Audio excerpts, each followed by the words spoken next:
देखिए, गणेश जी महाराज का आशीर्वाद लेकर के मैं नया पदभार ग्रहण करने आया हूँ।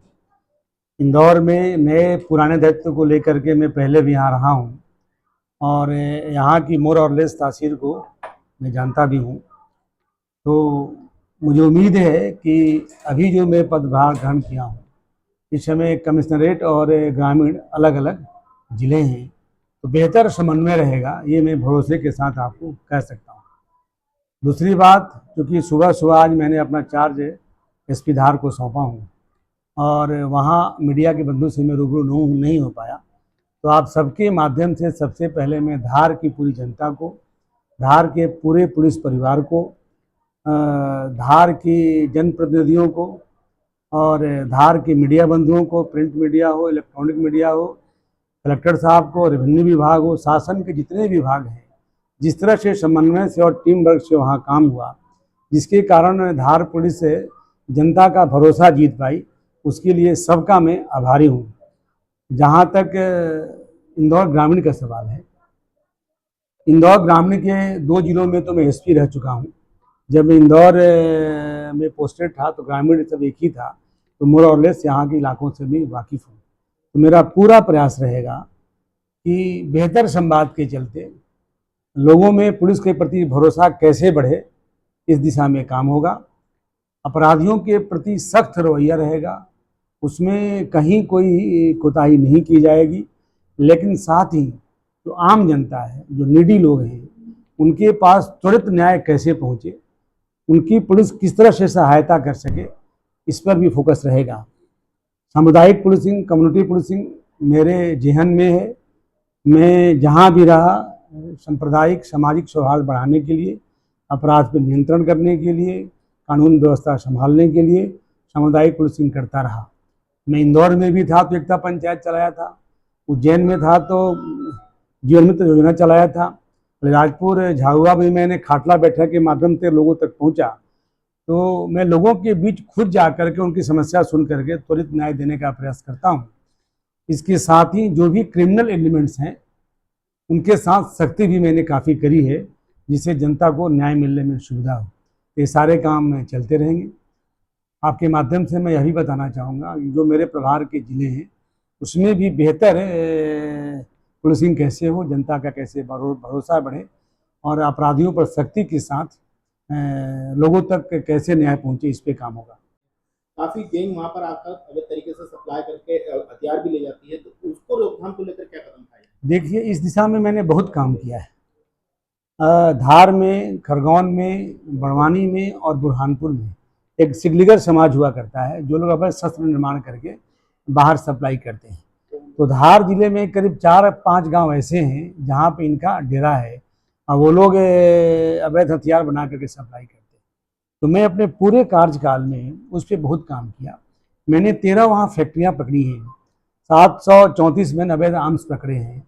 इसके साथ साथ उनके गांव में जा करके उनसे बेहतर संवाद करके उनको समाज के मुख्य धारा में कैसे जोड़ा जाए, इसका भी मैंने काफ़ी प्रयास किया है। अभी 2 महीने पहले सिगलीगढ़ समाज के 28 लोगों को मैंने चयनित करके उनको अतिथि शिक्षक बनाया है। तो पकड़ने के साथ ही उनका माइंडसेट कैसे चेंज हो, समाज के मुख्य धारा से कैसे जुड़े, उस पर बेहतर हमने काम किया है।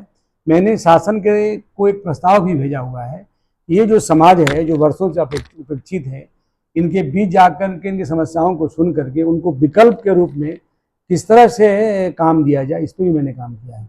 उनके जीविकोपार्जन के अवसर प्रदान किए, चाहे मनरेगा हो, चाहे फैक्ट्रियों में काम करने की बात हो, चाहे अन्य छोटे मोटे उनके जीविकोपार्जन के साधन हो, अति शिक्षक मैंने लगाया।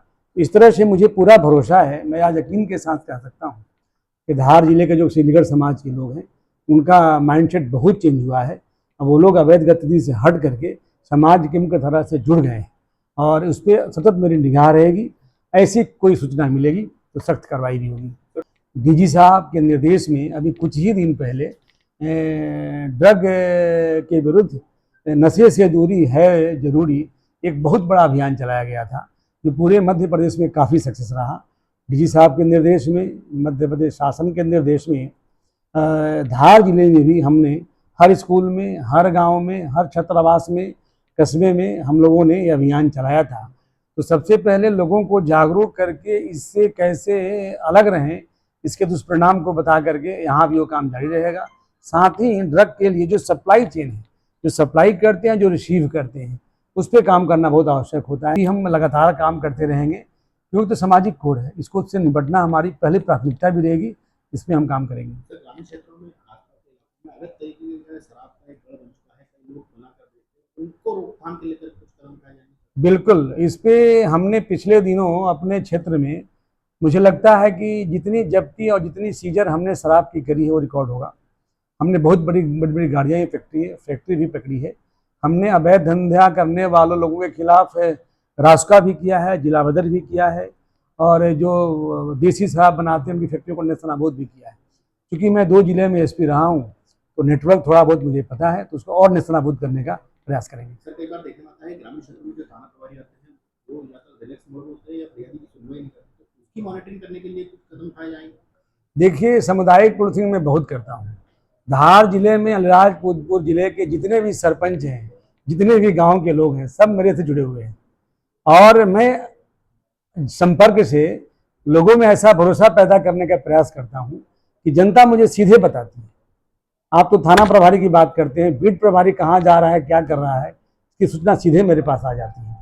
तो जनता भी जानती है कि साहब के पास खबर जाएगी, उस पर एक्शन होगा, और जनता के हर सवाल का रिस्पॉन्स करने का मैं प्रयास करता हूं। तो मुझे नहीं लगता कि कोई थाना प्रभारी लापरवाही करेगा। अगर लापरवाही करेगा तो निश्चित तौर पर सजा मिलेगी।